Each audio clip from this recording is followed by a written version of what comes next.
নমস্কার, দেখছেন টক টু বাংলা। আমি অভিষেক রয়েছে আপনাদের সাথে। এই মুহূর্তে যে খবর নিয়ে উপস্থিত হয়েছি, বন্দে মাতরম নিয়ে এই মুহূর্তে চর্চা শেষ নেই এবং সেই চর্চা এবার কিন্তু একদম আগুনে ঘি ঢাললেন এক অভিনেত্রী এবং বয়স্ক অভিনেত্রী। তার কথা অবশ্যই গুরুত্বপূর্ণ, তার কারণ তিনি একদম সারা দেশের কাছে পরিচিত এবং সরাসরি কোথাও গিয়ে যেন অমিত শাহকে কটাক্ষ করেই তিনি মনে করিয়ে দিলেন যে কেন বন্দে মাতরম নিয়ে সম্পূর্ণ বিতর্কের জায়গাটা কোনোভাবেই মানুষের জায়গা থেকে সমর্থনযোগ্য নয়।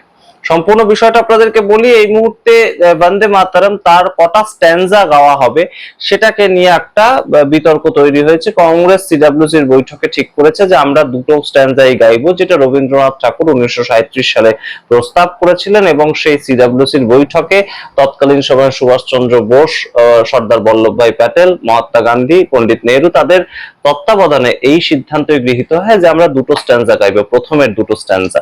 তো সেই ক্ষেত্রে পরবর্তীতে নরেন্দ্র মোদীর সরকারের আমলে সংসদে সেটা ঠিক করা হয়, বিল পাস করিয়ে যে পুরো গানটা গাইতে হবে, 6টা স্ট্যান্জাই গাইতে হবে। তো তার পরবর্তীতে এই মুহূর্তে পবন খেরা থেকে শুরু করে বিভিন্ন কংগ্রেস নেতারা তারা সরাসরি যে জায়গাটা বলছেন, যে কাজটা আপনার করার কথা সেটা তো আপনি সঠিকভাবে করছেন না। আপনি কি নিজেকে সর্দার বল্লভভাই প্যাটেল তার থেকেও উঁচুতে মনে করেন যে আপনি ঠিক করবেন কটা স্ট্যান্জা গাওয়া হবে? আপনি আগে বলুন, প্যালেট গান কেন চালানো হলো ছাত্রছাত্রীদের উপর? वंदे मातरम पे हम इनकी सुनेंगे या सरदार पटेल की सुनेंगे, महात्मा गांधी की सुनेंगे, नेहरू जी की सुनेंगे, सी राजागोपालाचारी की सुनेंगे, मौलाना अब्दुल कलाम आजाद की सुनेंगे, गुरुदेव रविन्द्रनाथ टैगोर की सुनेंगे? ये अपने आप को क्या उन सबसे बड़ा मानने लग गए? अमित शाह, जो काम है वो करना आता नहीं है। पैलेट गन किसने चलवाई थी? जवाब दें। 20 दिन बाद सामने आए, हिम्मत थी नहीं, दूम दबा के भाग गए थे संसद से। अब चले आए सरदार पटेल से अपने आप को बड़ा बताने। अभी तक तो अपनी तुलना सरदार पटेल से करते थे, अब उनसे भी बड़े बन गए हैं। इतनी औकात हो गई इनकी। वंदे मातरम पे जो निर्णय हमारे इन दिग्गज नेताओं ने लिए थे, हम उसी निर्णय पे अडिग रहेंगे। वंदे मातरम पे जो कॉन्स्टिट्यूएंट असेंबली ने निर्णय लिया था, हम उसी निर्णय पे अडिग रहेंगे। ये अमित शाह कौन है? ऐसे हजारों अमित शाह आए और चले गए। सरदार पटेल, महात्मा गांधी, नेहरू जी, मौलाना अब्दुल कलाम आजाद का मुकाबला नहीं कर पाएगा। ये जिंदगी भर कभी नहीं कर पाएंगे। इसे इनको कहिए अपनी औकात में।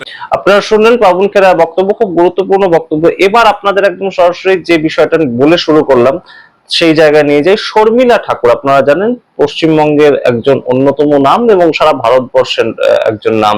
সাইফ আলী খান তার মা এবং করিনা কাপুর খান তার শাশুড়ি এবং পাতাউদি পরিবারের তিনি একজন অন্যতম সদস্য এবং ভারতবর্ষের প্রাক্তন ক্রিকেটার।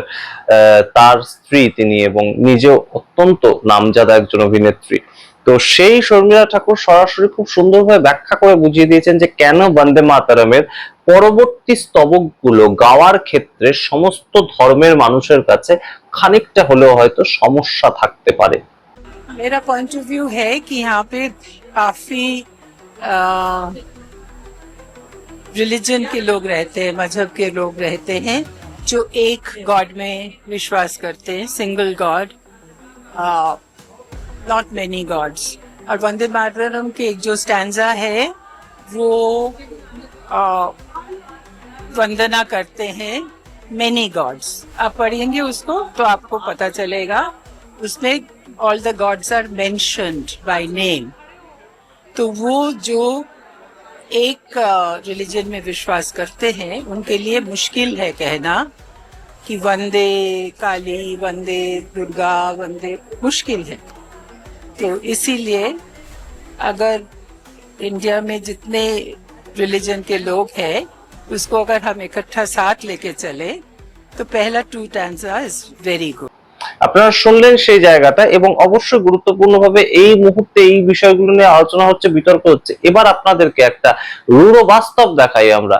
একদম উত্তরপ্রদেশে প্রতিনিয়ত ছাত্ররা রাস্তায় নামছে, স্কুলের ছাত্ররা, কোনো ধরনের কোনো কলেজের ছাত্র বা ককরোচ জনতা পার্টির আন্দোলন সেরকম নয়, একদম স্কুলের ছাত্র জেন আলফা যাদের বলা হচ্ছে, তারা রাস্তায় নামছে। পরপর আপনাদের তিনটে ঘটনা দেখাবো।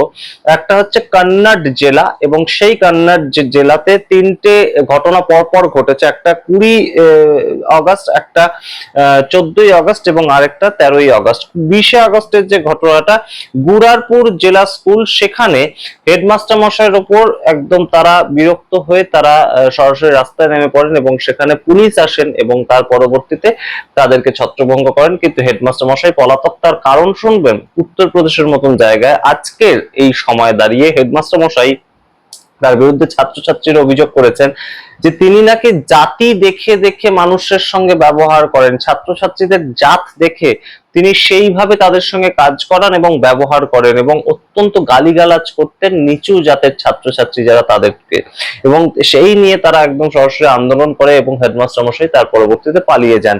এর পরবর্তীতে 14ই আগস্টে আপনাদের একটা ছবি দেখাচ্ছি যে রাস্তায় একদম বসে পড়ে আন্দোলন করতে করতে, টিচার নেই, স্কুলে টিচার নেই, এবং সেখানে আমরা দেখতে পাই মন্ত্রী নিজে চলে আসেন, উত্তরপ্রদেশের মন্ত্রী নিজে আসেন এবং তাদেরকে ইমিডিয়েটলি বলেন না যে আমরা টিচার পাঠানোর ব্যবস্থা করছি।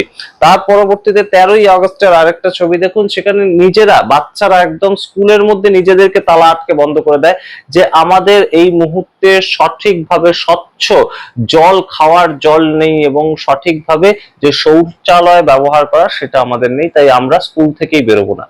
আপনারা বোঝার চেষ্টা করুন, আমরা এমন একটা সময় দাঁড়িয়ে আছি, বাচ্চারা স্কুলে যেতে ভয় পেত, সেই জায়গাটা থেকে বাচ্চারা স্কুলে গিয়ে নিজেদের অধিকার নিয়ে লড়াই করছে। এই জায়গাটা খুলে দিয়েছে ককরোচ জনতা পার্টির আন্দোলন, এই জায়গাটা খুলে দিয়েছে দেশের যুব সমাজের আন্দোলন, এবং তারা যে ধর্মেন্দ্র প্রধানের শিক্ষামন্ত্রীর ইস্তফাটা করাতে পেরেছে, এটা একটা বড় জয় হিসাবেই কিন্তু দেখছে সম্পূর্ণ ওয়াকিবহল মহল, এবং সেই ছবি প্রতিদিন উঠে আসছে। এবং এই যে ছবিগুলো, শিক্ষার অব্যবস্থার ছবিগুলো, সেই ছবিগুলো উঠে আসছে বলেই কোথাও গিয়ে একদম মানুষের নজর সরানো, বন্দে মাতরমে কটা স্তবক গাওয়া হবে সেটাকে নিয়ে আমরা জানি না। তবে এই মুহূর্তে সম্পূর্ণ বিষয়টা কিন্তু গুরুত্বপূর্ণ যে ভারতবর্ষ জুড়ে এই মুহূর্তে একটা মাহল তৈরি হয়েছে শুধুমাত্র হিন্দুত্বের রাজনীতি এবং তার সঙ্গে রাষ্ট্রবাদ, সেটাকে নিয়ে রাজনীতি।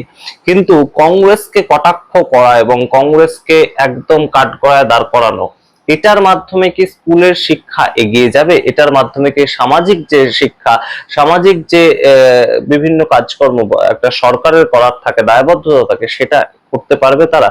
এই প্রশ্নগুলো উঠছে। এবং সরাসরি কংগ্রেস নেতা যে বক্তব্যটা রাখলেন যে অমিত শাহ তো দৈনন্দিন তার যে রাজনৈতিক কর্মসূচি সেগুলো শুরু করে দিয়েছেন, তিনি তামিলনাড়ুতে গিয়েছেন, পশ্চিমবঙ্গে 3 দিনের সফরে এসেছেন, বিভিন্ন কাজকর্ম করছেন, কিন্তু গুরুত্বপূর্ণ বিষয়টা হচ্ছে যে তিনি কবে উত্তর দেবেন জাতির সামনে দাঁড়িয়ে যে কেন তিনি ডাইরেকশন দিয়েছিলেন প্যালেট গান চালানোর 20 তারিখ 20শে জুলাই, কেন 1 মাস হয়ে গেল সেই উত্তর তিনি দিলেন না, সংসদে তিনি এলেন না, এবং সম্পূর্ণভাবে তিনি রাহুল গান্ধীকে কটাক্ষ করছেন, কংগ্রেস পার্টিকে কটাক্ষ করছেন। কিসের ভিত্তিতে? যে এই বন্দে মাতরমের 6টা স্তবক সংসদে আমরা ঠিক করলাম, কিন্তু তারা বলছে যে তারা গাইবে না, তারা কোথাও গিয়ে সরাসরি অপমান করতে চাইছে বন্দে মাতরমকে। এই বিষয়টা নিয়ে অবশ্যই আপনাদেরকে বহু কিছু আমরা ইতিমধ্যে খবর দেখিয়েছি, কিন্তু মূল বিষয়গুলোকে কি ঢাকার জন্য এই বিষয়টা একদম বেছে নিয়েছে ভারতীয় জনতা পার্টি। আপনারা সামগ্রিক রিপোর্টের ভিত্তিতে কি মনে করেন অবশ্যই কমেন্ট বক্সে কমেন্ট করুন। দেখতে থাকুন টক টু বাংলা। অবশ্যই talk to Bangla YouTube channel subscribe করতে ভুলবেন না। ধন্যবাদ।